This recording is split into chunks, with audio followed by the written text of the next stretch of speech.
কি অবস্থা হবে? আমরা কি অপরাধী? আমরা কি আপনাদের সাথে বেয়াদবি করবো? আপনার সামনে বসে 200 ফোর্স আনতে বলতে কেন?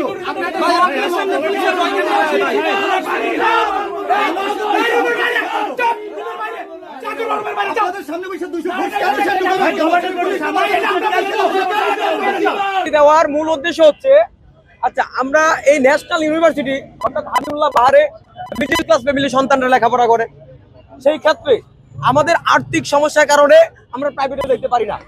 তো এই ক্ষেত্রে আমাদের যে বিভিন্ন ধরনের প্রবলেমের কারণে আমরা প্রিন্সিপালের কাছে যাই। তো আমাদের ফর্ম ফিল আপের কারণে, বেতনের কারণে, বিভিন্ন সমস্যার কারণে প্রিন্সিপালের কারণে যায়।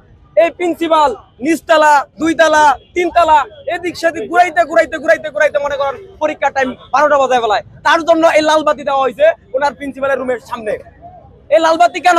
এটার সমাধান চাই আমরা। এই লালবাতি কেন দেওয়া হলো? প্রত্যেকটা শিক্ষার্থী হ্যাসেলের মধ্যে পড়েছে। কেন এইসব লালবাতি? কেন এত ডিসিপ্লিন? কেন আমরা সরাসরি কথা বলতে পারি না?